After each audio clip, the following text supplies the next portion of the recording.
True leadership is not born from the desire to lead, but from a commitment to serve. History gives us a good snapshot of what makes a bad leader and what makes a good leader. True leadership still exists, and there are invaluable lessons to be drawn from those who have operated at the highest levels of military command. It is in these moments when soldiers look to their leaders for courage and guidance that true leadership is revealed. And they're going up the gauntlet with the Dom Fedayeen shooting at them like a shooting gallery. You don't think those kids were scared? They were following orders that I gave them. Now, how did I motivate them? You get them like a football coach. You get them in small groups, you get them in large groups, you give a talk, you make sure that they understand that you're not asking them to do anything you wouldn't do yourself. You pep them up and you talk to them about the enemy. The enemy's not 10 feet tall. You're trained, you're equipped, you're ready to go, you're motivated. Now get in there and do your job. You know how many vehicles, how many people we lost on that convoy of hundreds of vehicles? 0. In the heart of service lies a story of grit and grace. It's where sacrifice meets hope, and where the acts of a few uplift the lives of many. Here we explore the ripple effect of devotion and how it shapes our world, urging us all to find our own path to service.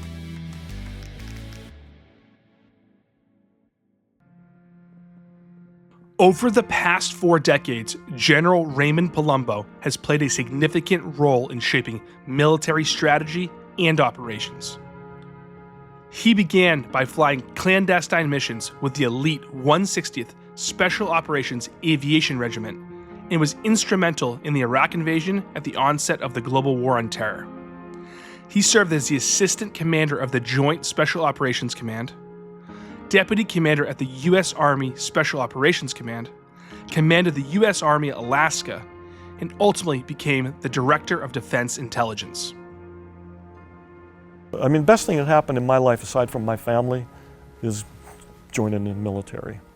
It made me grow up. It taught me leadership. It taught me how to interact with people. It gave me the skills to be a good husband, father, friend, leader, I believe. Without going into the Army, I would be a much different person right now. I think that the Army can do a better job and the other services of articulating what the military as a profession is. Because the military is a profession, the profession of arms. You know, just like the profession of medicine. What is a profession? Well, a profession self-corrects itself. The people in it correct themselves and make themselves better. And it made me a better human being. It made me a better leader. Ray's story didn't begin with early aspirations of a military career. Growing up in a rural mining community in Pennsylvania, his father, an educator, and mother, a factory worker, they instilled in him the values of hard work and fortitude. As the eldest son, Ray envisioned himself returning to run the family business. Take me back a little bit on a journey to the early days. Did you always intend to go into the military? Did you always intend to go to the university you went to? Tell me about that. No, grew up in a small coal town. My grandparents owned a local tavern, and I thought that would be my path. I was the oldest grandson. My grandmother was always harping on me, why don't you come back and take over from us? And I never intended to get into the military. However, his life took a dramatic turn when he encountered an opportunity to study at West Point. Coming from a family with no military background, becoming a general was never a predestined path for him. Yet the unpredictable twists of life led him to a role he had never anticipated. Primarily for track. I had a nice jump when I was a junior, and there happened to be some coaches out there recruiting, and they said, hey, how would you like to go to the U.S. Military Academy at West Point? What's that? I thought I would put in my 5-year commitment for going to West Point, and ended up going into the military, and I liked it. Very early in my career, I ended up going into the special operations business. Joining the elite 160th Special Operations Aviation Regiment, known as the Night Stalkers, is no minor achievement. This elite group stands as a dedicated aviation force for various branches of the military, embodying the essence of precision and skill. Created to support special operations worldwide, these top-tier aviators have been engaged in some of the most pivotal missions in modern history. They are, without a doubt, the real deal. I heard about this organization called the Task Force 160 that was formed out of the ashes of Desert One, where when we failed on that operation, we failed primarily because of the aviation piece. We're a helicopter that was hovering around at night in big dusty conditions, flew into a C-130 tanker that was giving it fuel and exploded, and basically the mission was aborted there. It was a terrible embarrassment for our country. And that was at the time where the Army was just fielding the Black Hawk, UH-60 Black Hawk helicopter, which is pretty famous, for Black Hawk Down, and they started to form an organization around that. That's the organization that I joined. We wanted to understand who Ray was as a leader from someone who actually worked for him. So we went on the hunt and found someone who was with him from the Iraq War to Alaska and even the Pentagon. Matt Mingus spent 30 years in the Army, with many of those years under the command of Ray Palumbo. When people got to serve under Ray, what were they getting as a leader? Ray's always, when something, the worst of times that we had to the best of times we had, Ray's mission focused, and, the mission's got to come first, but also ability to balance that with people. And even when you got to make tactical decisions and all the other, he's able to kind of step back and think from a big picture about, hey, what's going to happen next? How do we make sure that we're, doing the right things now, but also setting the conditions for whatever's going to happen next?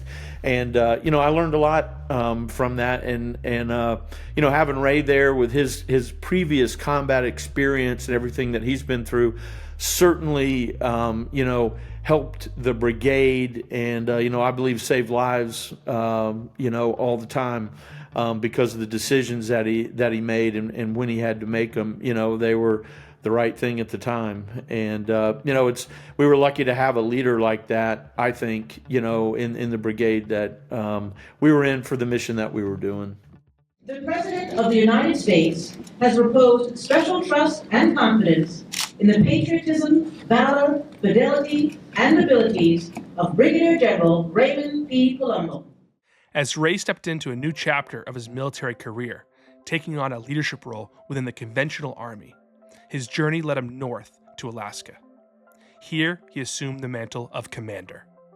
I sometimes laugh because I've been in the counterterrorism business for most of my career, working in the special operations, and I get a call from the Army and said, how would you like to go to Japan or Alaska? And I go, I've never been to Japan, never been to Alaska.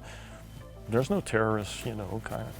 I said, can I have a day to think about it? Well, they call me back the next day to say, you're not going to Japan. It's Alaska or that's it. I said, well, how about that Alaska?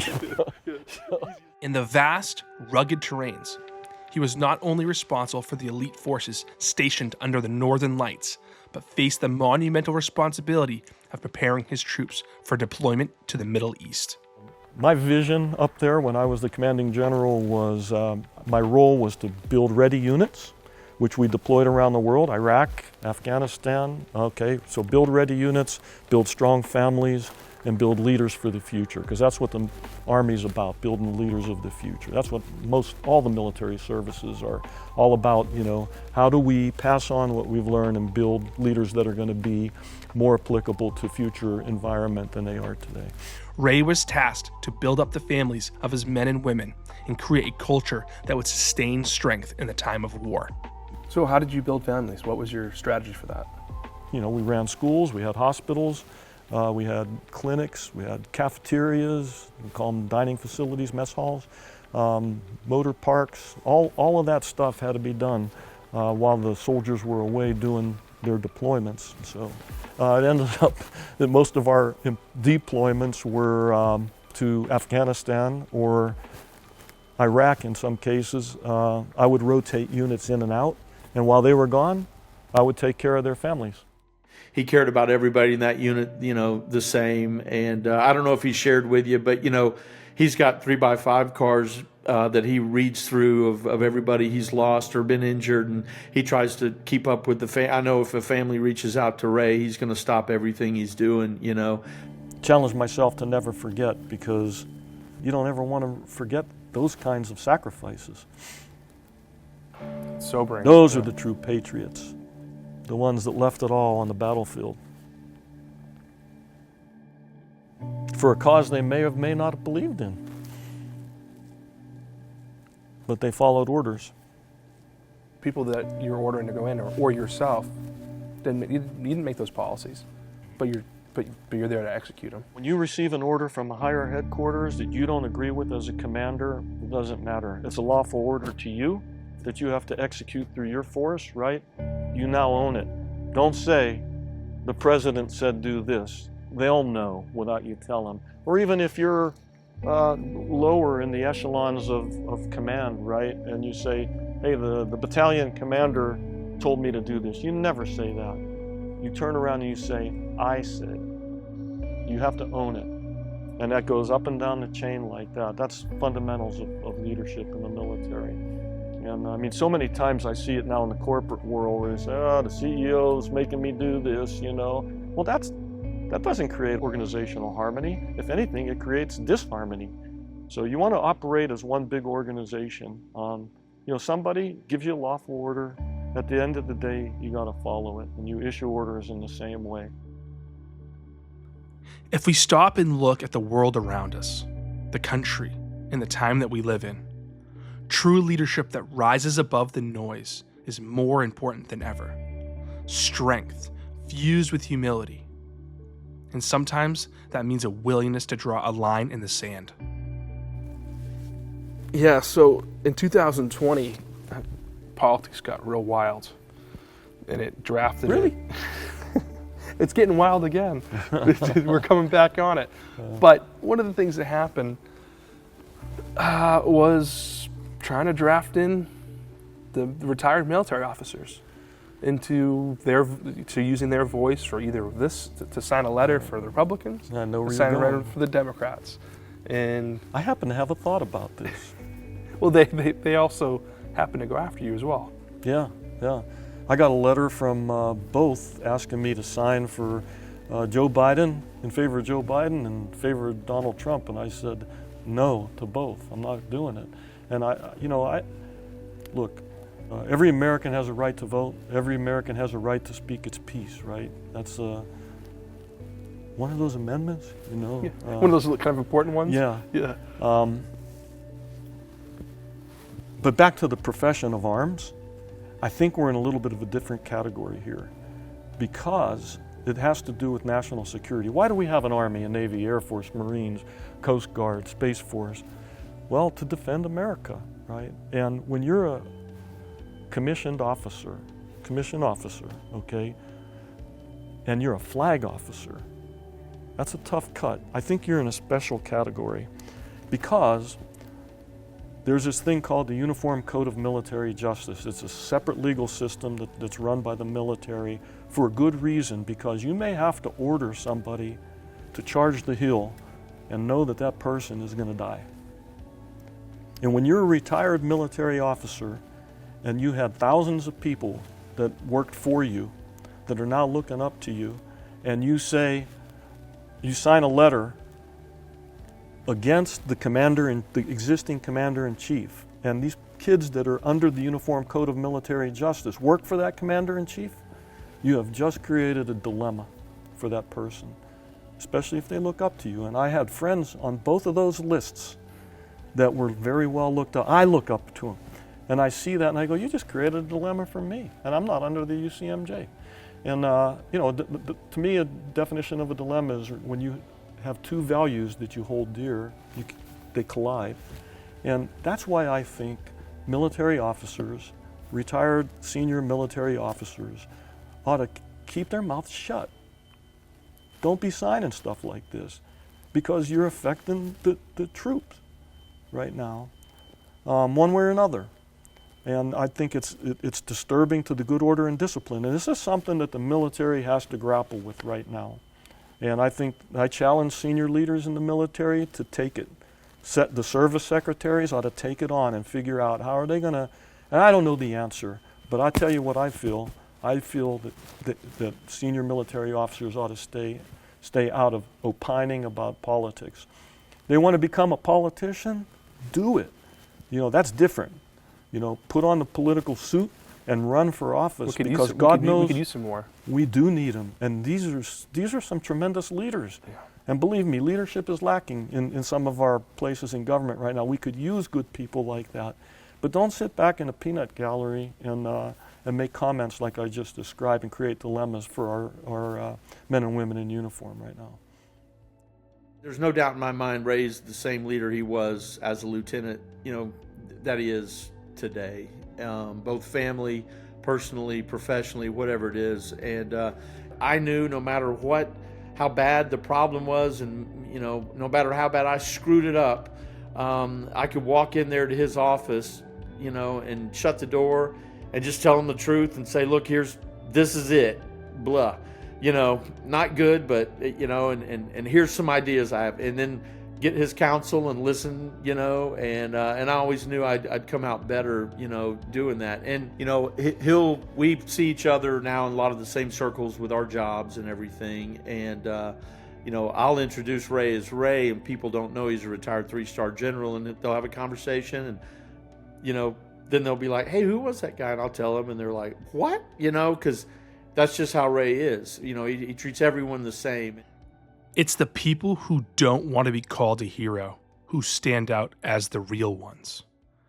They don't look for fame because of their actions. They act because it's the right thing to do. Ray embodies so much of that spirit, and when you're around him, it's contagious. He lives it. General Raymond Palumbo answered the call to serve and continues to this day. You've lived a life that, our country owes a debt to, right? I do. You've seen patriotism all around you. What does it mean to you? I'd turn that around. I think I owe debt to my country and those that sacrificed to give us the freedoms that sometimes we take for granted. I think back to the Revolutionary War, when those brave Americans signed that Declaration of Independence. They signed their death warrant at the same time. They stood for something that they deeply were committed in. I think about some of the decisions at Gettysburg during our Civil War and siding with the North or the South. They, in some way, the leaders there that did that signed their death warrants too. And so we're the recipients, and on and on all the way down through the world wars. And I'm grateful for those that sacrificed throughout the history of our country, and something for me to just carry on the mantle in their honor and carry it forward, pay it forward by doing what you can do in your life. And then hopefully other people that you've led, we talked a lot about leadership, will do the same thing. To me, that is the essence of patriotism, putting something higher than self for the good of all of us, certainly for the good of our families, but for the country writ large. And so to me, that's the essence of patriotism. It's more like the soup of freedom that runs in each of our lives, but collectively as a whole country.